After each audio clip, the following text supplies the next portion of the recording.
Salomón fue rey de Israel y fue un personaje muy importante para las tres religiones abrámicas, ¿sí? No solo para los judíos, que sería una figura capital, sino también para los cristianos, ya que además de todo fue hijo de David y se le cree autor de varios libros del Antiguo Testamento, y también para los musulmanes, debido a que el Corán lo considera un importantísimo profeta y mensajero de Dios, a quien le llaman Sulaimán. Sus hechos están en el Antiguo Testamento, en el primer libro de Reyes, esto sería en Reyes 1:11, y en el segundo libro de las Crónicas 1:9. ¿Cuál es la historia de nuestro querido rey Salomón? Pues Salomón fue el segundo hijo que tuvo el rey David con Betsabé, de la que estaba profundamente enamorado. Era el hijo primogénito que moriría como castigo, según el profeta Natán, y esto sucedería por castigo de haber conducido a la muerte al marido de Betsabé.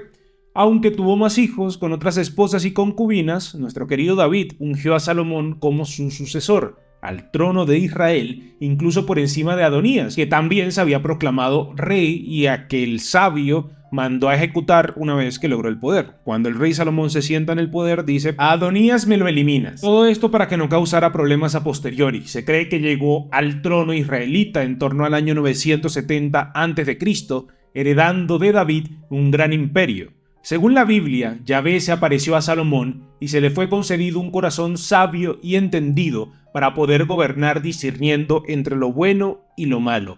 Entre los logros que podemos encontrar de nuestro querido rey Salomón encontramos la construcción del primer templo de Jerusalén, que también vamos a hablar del Testamento de Salomón, que es un libro apócrifo que tiene una versión de esta historia muy interesante, pero la construcción de este templo de Jerusalén contribuyó bastante a que la ciudad se convirtiera en una gran urbe, un centro de riqueza y un centro de poder. También mencionaban que la riqueza inmensa que al parecer consiguió reunir y con la que inició grandes proyectos de construcción y la sabia administración que hizo de su reino, decían que él era increíblemente sabio. La leyenda cuenta que su trono era algo espectacular. En los escalones del trono habían 12 leones dorados a un lado, enfrentados con 12 águilas reales. Al parecer, el trono, mediante un sistema medianamente mecánico, seguía al rey cuando éste se desplazaba. Sin embargo, contraviniendo la ley de Dios, contrajo numerosas nupcias y tuvo muchas, pero muchas concubinas de todas partes del mundo y de distintas tierras que lo llevaron por caminos de idolatría y lo alejaron del Dios de Israel.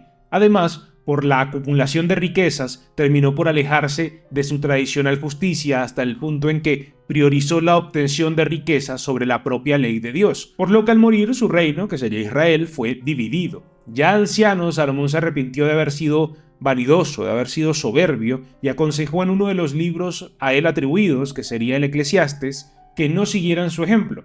Además del libro del Eclesiastes se le suelen atribuir el libro de Proverbios, por ejemplo, y el Cantar de los Cantares.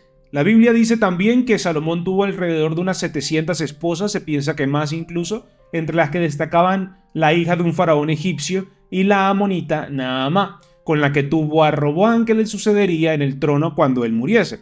Aunque ya no como el rey de Israel unificado, porque pues se divide una vez que Salomón muere, y también tuvo cerca de 300 concubinas, por lo que estaría teniendo alrededor de 1000 amantes a lo largo de su vida, que le dieron muchos más hijos, entre los que hay también figuras históricas bastante conocidas. Uno de los episodios que también relata la Biblia y que también suele mencionarse para mostrar la inteligencia y la sabiduría que tenía el rey Salomón es el del juicio del rey Salomón. Y con él es fácil imaginar quién fue Salomón. Cuenta el libro sagrado que ante Salomón llegan dos mujeres, afirmando que un bebé recién nacido era suyo. Las mujeres dormían en la misma habitación y cada una tenía un hijo recién nacido. Durante la noche, uno de los niños murió y cada madre reclamaba que ese era el hijo de ella. El hijo que estaba vivo era el hijo de ellas. Entonces Salomón las escuchó y dictó sentencia. El bebé sería partido por la mitad y entregaría una mitad a cada una de ellas. Entonces, una de ellas dijo que sí, lo cual no tiene ningún tipo de sentido, pero lo hizo. Y la otra comenzó a llorar y gritar diciendo que antes de verlo muerto preferiría que se lo entregaran vivo y entero a la otra mujer. Y al oír esto, Salomón indicó que le dieran el niño a la mujer que lloraba, ya que era sin duda la verdadera madre. Prefería que siguiera con vida, aunque alejado de ella. Pero Salomón no es solo lo que está en la Biblia, Salomón es mucho más, y dentro de las tres religiones abrámicas está muy nutrido, es uno de los personajes del que más historias encontramos y más información.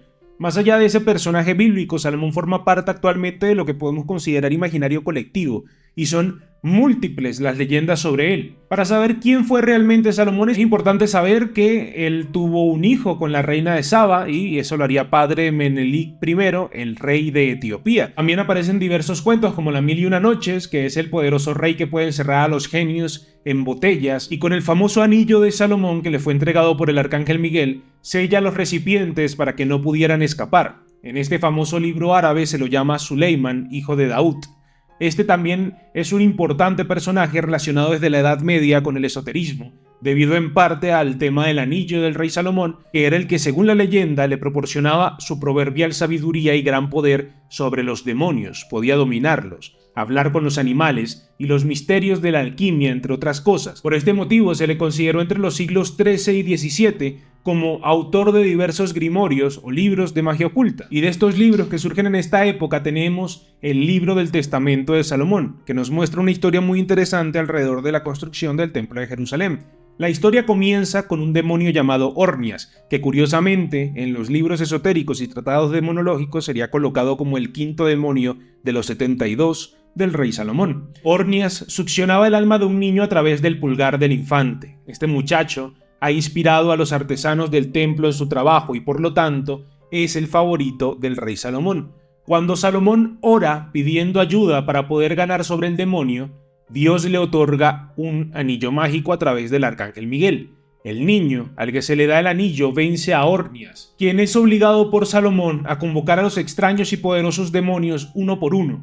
Salomón los interroga y aprende sus nombres, sus actos impíos y monstruosos y sus ángeles frustrantes. Luego los encomienda a varios castigos, generalmente a la construcción del Templo de Jerusalén. En los últimos 8 capítulos, Salomón escucha un conflicto entre un anciano y su hijo. Además, aprende cómo los demonios pueden conocer el futuro y recibe una contribución para el templo de la reina de Sabá. Y en respuesta a una carta del rey de Arabia, Salomón envía al niño con el anillo a Arabia para atrapar al demonio del viento Efipas en un frasco de cuero. Efipas es traído de regreso y después de colocar la piedra angular del templo en su lugar, es obligado a buscar al demonio del Mar Rojo, que le informa a Salomón que había sido llamado para ayudar a los demonios Jams y Jambres a oponerse a Moisés en Egipto. Luego se le ordena al demonio que sostenga en el templo el pilar que Efipas y él habían recuperado del Mar Rojo. El cuento concluye con la trágica falla de Salomón, el amor de una mujer sunamita, que ofrece sacrificios a sus dioses y le construye templos, y esto resulta en su pérdida de poder sobre los demonios. Sin duda la historia de Salomón es muy interesante y muy rica y podemos seguir encontrando más cosas sobre el rey Salomón, pero seguramente quieres saber mucho más sobre el anillo del rey Salomón. Las tradiciones islámicas identifican a los jinns como seres etéricos, que sería una mezcla entre un ángel y una criatura humana, que asemejarían mucho más a lo que conocemos como demonios. Son embaucadores, son poderosos, son invisibles para los humanos a menos que quieran ser observados, los que para los ufólogos simbolizan incluso seres alienígenas o extraterrestres. Los jinns además poseen libre albedrío, así pues pueden elegir si quieren seguir el camino de Alá, por ejemplo, o simplemente quieren ser malos. El Corán dice claramente que son aquellos que abandonan a Dios a quienes el anillo del rey Salomón pudo esclavizar. Las apreciaciones rabínicas y hebreas también pueden corroborar esto, y los jinns eran seres que podían cambiar de forma a su parecer, a veces vinculados con dioses antiguos, con seres malévolos, con extraterrestres, como les dije, como criaturas sobrenaturales o incluso animales del cuerpo sutil. El misterioso anillo del soberano Salomón podía controlarlos a todos. La tradición legendaria dice que con el auxilio del anillo, Salomón dominó por lo menos a 72 jinns o demonios. Con este ejército de jinns en su poder, Salomón pudo obligarlos a realizar absolutamente lo que él quisiera. Los narradores religiosos musulmanes también nos cuentan que podía obligar al viento a que viajara de un sitio a otro, en lo que era esencialmente una especie de palacio portátil o un palacio que podía viajar por medio de portales. El sello de Salomón además es responsable de uno de los cuentos más famosos de las Mil y una Noches, que es El pescador y el genio.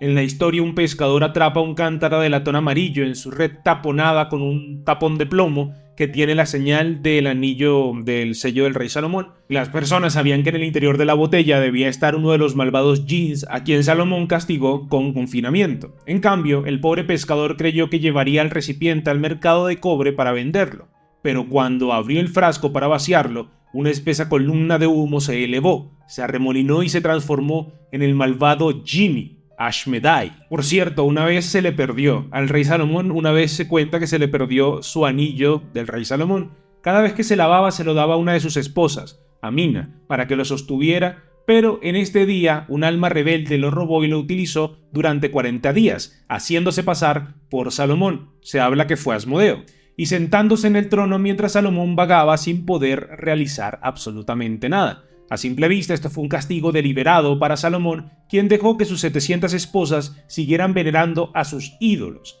Posteriormente, después de 40 días, el alma, que sería Ashmodai o Asmodeo, dejó caer el anillo en el mar, donde un pez se lo comió, un pescador local atrapó y limpió el pescado, y al final devolvió el anillo al rey Salomón. Como les dije, sé que la historia del rey Salomón puede ser muy interesante, a mí personalmente me fascina y me encanta, no solamente por la versión bíblica, sino por todo el universo que termina nutriéndolo en distintas culturas y religiones. Y para que esto sea así, en efecto, Salomón debió ser un hombre muy sabio. Si te ha gustado este tema del día de hoy, recuerda dejar tu like, comenta Rey Salomón si te gustó y también comparte el video, que eso me ayuda muchísimo. También recuerda que las estrellas o los super thanks son una gran forma de apoyar este maravilloso proyecto, que puedes convertirte en cuervo VIP y obtener muchísimos beneficios, además de apoyar el proyecto. Muchísimas gracias, recuerda compartir y dejar tu like y gracias por verme una vez más.